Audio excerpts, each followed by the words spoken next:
नमस्कार मित्रांनो, जय Hind. MSF update या यूट्यूब चॅनलवरती आपले सर्वांचं स्वागत आहे. आजच्या व्हिडिओमध्ये आपण पोलीस भरतीसाठी आलेले अर्ज प्रवर्गनिहाय माहिती आज पाहणार आहोत.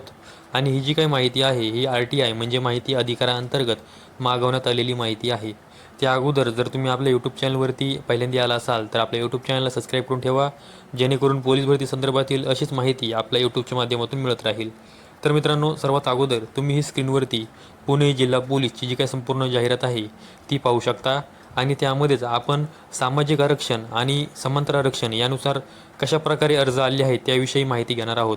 आता जे काही सामाजिक आरक्षण आहे त्यामध्ये SC असेल, ST असेल, VJ असेल, NTB, NTC, NTD, SBC, OBC, AWS, SCBC आणि ओपन या प्रकारच्या जागांचा समावेश होतो. व त्याचबरोबर जे समांतर आरक्षण आहे, समांतर आरक्षणामध्ये महिला असेल, खेळाडू असेल, प्रकल्पग्रस्त असेल, भूकंपग्रस्त असेल, त्याचबरोबर माजी सैनिक, अंशकालीन, पोलीस पाल्य, गृहरक्षक दल अशा प्रकारचे जे काही आरक्षण आहेत त्यांचा समावेश होतो. तर आजच्या व्हिडिओमध्ये आपण प्रवर्गनिहाय त्याचबरोबर जे काही सामाजिक आरक्षण आहे व समांतर आरक्षण आहे यासाठी कोणत्या पदासाठी किती अर्ज आलेले आहेत त्याविषयी माहिती घेणार आहोत. त्याचबरोबर व्हिडिओच्या शेवटी मी तुम्हाला तो पुरावा देखील दाखवणार आहे ज्या माहिती अधिकाराअंतर्गत ही माहिती मागवण्यात आलेली आहे. तर सर्वात अगोदर तुम्ही स्क्रीनवरती पाहू शकता की अनुसूचित जाती SC यासाठी एकूण 176 एवढी पदे आहेत. त्यामधील 52 पदे ही सर्वसाधारण आहेत व त्या व्यतिरिक्त जी पदे आहेत ती समांतर आरक्षणाची आहेत. तर यामध्ये अनुसूचित जातीसाठी एकूण जसं काही सामाजिक आरक्षण आहे त्यासाठी एकूण 12,996 एवढे अर्ज आलेले आहेत व त्या व्यतिरिक्त जे काही समांतर आरक्षणाची पदे आहेत त्यासाठी एकूण 4,267 एवढे अर्ज आलेले आहेत.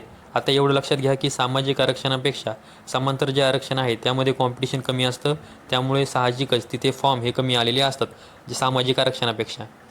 तर त्यानंतर दुसरं आहे ST यासाठी एकूण 48 जागा आहेत आणि यामध्ये सर्वसाधारण जागा ह्या 17 आहेत. तर यासाठी जे काही सामाजिक आरक्षण आहे त्यानुसार 3,453 एवढे अर्ज आलेले आहेत व त्या व्यतिरिक्त जे काही समांतर आरक्षण आहे त्यासाठी 1,040 एवढे अर्ज आलेले आहेत. नंतर तिसरा प्रवर्ग आहे व्हिजा अ म्हणजे VJA यासाठी एकूण 25 जागा आहेत. त्यामध्ये सर्वसाधारण ह्या 7 जागा आहेत. तर त्यासाठी एकूण अर्ज हे 2,879 एवढे आलेले आहेत व त्या व्यतिरिक्त जे समांतर आरक्षणाची पदे आहेत त्यासाठी एकूण अर्ज हे 870 एवढे अर्ज आलेले आहेत. त्यानंतर आहे NTB म्हणजे एकूण 24 जागा आहेत व त्यामध्ये सर्वसाधारण ह्या 8 जागा आहेत. तर त्या सर्वसाधारण जागेसाठी एकूण अर्ज हे 1,953 एवढे आलेले आहेत. त्याचबरोबर त्या व्यतिरिक्त जे काही समांतर आरक्षण जागा आहेत त्यासाठी एकूण अर्ज हे 530 एवढे आलेले आहेत. त्यानंतर आहे भजक म्हणजे NTC यासाठी एकूण 37 एवढ्या जागा आहेत. मध्ये सर्वसाधारण ह्या 10 जागा आहेत.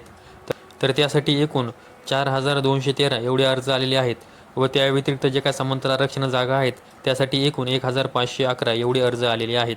मग त्यानंतर आहे NTD म्हणजे भजड यासाठी एकूण 22 जागा आहेत व त्यामध्ये सर्वसाधारण उमेदवारांसाठी 7 जागा आहेत. त्यामध्ये ज्या काही सर्वसाधारण जागा आहेत त्यासाठी एकूण अर्ज हे 2,905 एवढे आलेले आहेत व त्या व्यतिरिक्त ज्या काही जागा आहेत त्यासाठी एकूण 967 एवढे अर्ज आलेले आहेत. मग त्यानंतर पुढील प्रवर्ग आहे VMAPR म्हणजे SBC यासाठी एकूण 16 जागा आहेत. त्यामध्ये सर्वसाधारण उमेदवारांसाठी ह्या 5 जागा आहेत. तर त्यासाठी एकूण 637 एवढे अर्ज आलेले आहेत व त्या व्यतिरिक्त ज्या काही समांतर आरक्षण जागा आहेत त्यासाठी एकूण 169 एवढे अर्ज आलेले आहेत. त्यानंतर पुढील प्रवर्ग आहे इतर मागासवर्गीय म्हणजे OBC यासाठी एकूण जागा जर पाहिल्या तर 450 एवढ्या जागा आहेत.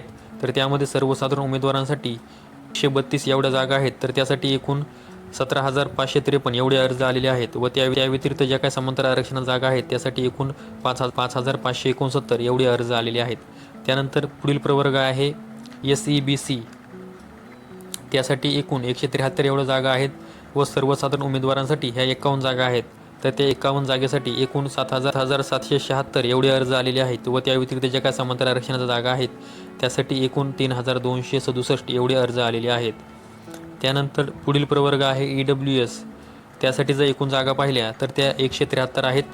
त्यासाठी सर्वसाधारण ह्या जागा 51 आहेत. तर त्यासाठी एकूण अर्ज हे 2,450 एवढे आलेले आहेत व त्यानंतर त्या व्यतिरिक्त ज्या काही समांतर आरक्षण जागा आहेत त्यासाठी एकूण अर्ज हे 755 एवढे आलेले आहेत. तर त्यानंतर पुढील प्रवर्ग आहे खुला प्रवर्ग यासाठी जर पाहिलं तर एकूण 589 एवढ्या जागा आहेत त्यामधील 178 जागा ह्या सर्वसाधारण उमेदवारांसाठी आहेत, तर त्यासाठी एकूण 9,414 एवढे अर्ज आलेले आहेत व त्या व्यतिरिक्त ज्या काही समांतर आरक्षणाच्या जागा आहेत त्यासाठी एकूण 2,851 एवढे अर्ज आलेले आहेत. तर तुम्हाला आता मी यामध्ये सामाजिक आरक्षण त्याचबरोबर जे काही समांतर आरक्षण आहे यानुसार कोणत्या पदासाठी किती अर्ज आलेले आहेत कॅटेगरी वाईज मी माहिती तुम्हाला या व्हिडिओच्या माध्यमातून सांगण्याचा प्रयत्न केलेला आहे. तर तुम्ही स्क्रीनवरती हा RTIचा जो काही फॉर्म भरलेला आहे त्या अंतर्गत जी काही माहिती मागवण्यात आलेली आहे त्याविषयी तुम्ही ही माहिती पाहू शकता स्क्रीनवरती. ही RTI म्हणजे माहिती अधिकाराअंतर्गत माहिती मागवण्यात आलेली आहे. यामध्ये प्रवर्गणी आहे, ज्यामध्ये सामाजिक आरक्षण असेल, समांतर आरक्षण असेल, या प्रत्येक प्रवर्गाला कोणत्या आलेले आहेत त्याविषयी माहिती या RTIच्या अंतर्गत सांगण्यात आलेली आहे. मित्रांनो, ही एक पोलीस भरतीसाठी कोणत्या जिल्ह्यात किती अर्ज आले ही महत्त्वाची माहिती तुम्हाला द्यायची होती, त्यामुळे आजचा व्हिडिओ बनवलेला आहे. अशाच माहितीसाठी आपल्या यूट्यूब चॅनल सबस्क्राईब करून ठेवा. व्हिडिओ आवडल्यास व्हिडिओ लाईक करा. संपूर्ण व्हिडिओ पाहिल्याबद्दल सर्वांचे धन्यवाद.